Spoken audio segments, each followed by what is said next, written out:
नमस्कार बच्चों, मैं राजेश कुमार मीणा, सहायक आचार्य इतिहास, राजकीय महाविद्यालय अटरू 12।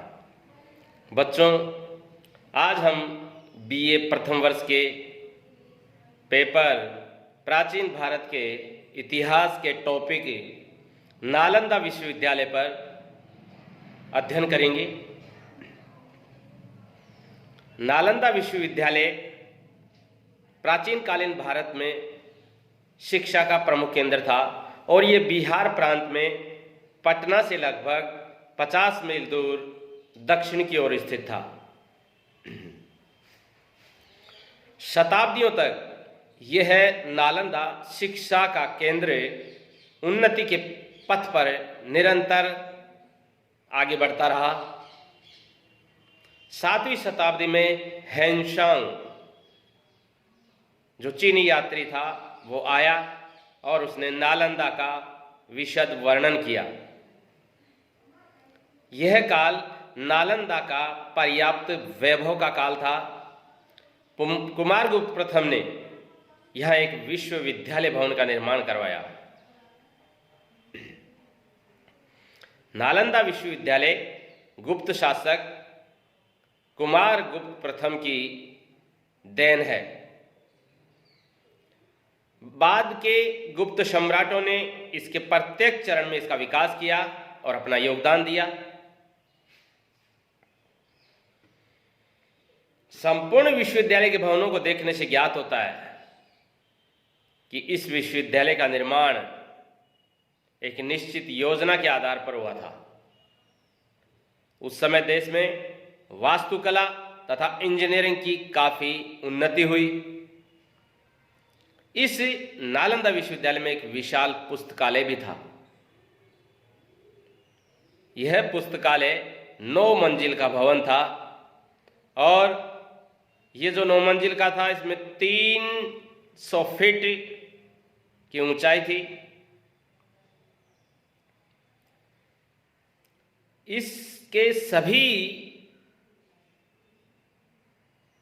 विषय अध्ययन के केंद्र थे।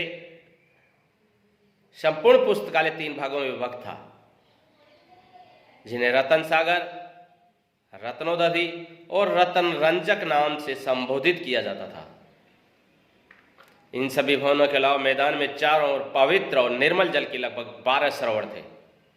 इनमें कमल खिले रहते थे, जिनसे विश्वविद्यालय के भीतरी भाग में शोभा बढ़ती थी। कमल खिले रहते थे जिनसे 4 चांद लग जाते थे और पवित्र जल में विद्यार्थी जल क्रीड़ा किया करते थे। नालंदा विश्वविद्यालय में शिक्षा के लिए विद्यार्थियों का प्रवेश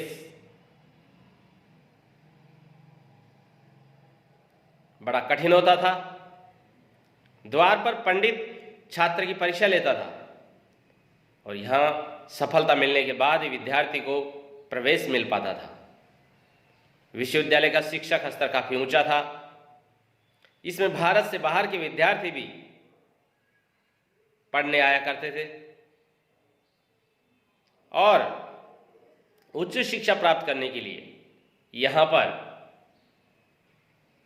न केवल भारत के बल्कि चीन, तिब्बत, कोरिया, जापान, सुमात्रा, जावा आदि देशों के विद्यार्थी भी नालंदा विश्वविद्यालय में आया करते थे।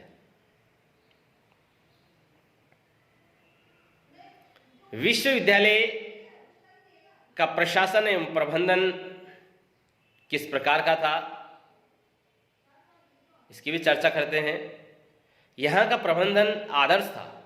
लगभग 10,000 विद्यार्थी इसमें अध्ययन करते थे और 1,000 अध्यापक उन विद्यार्थियों को अध्यापन का कार्य कराते थे।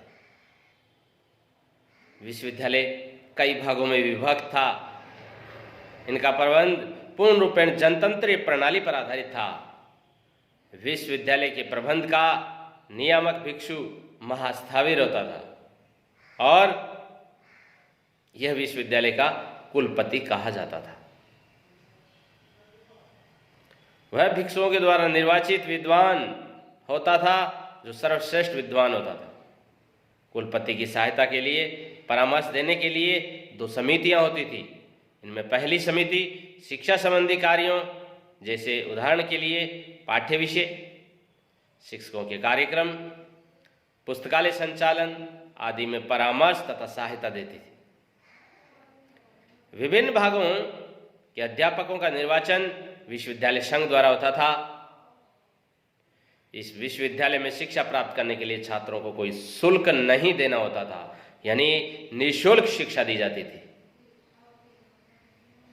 धन्यवाद।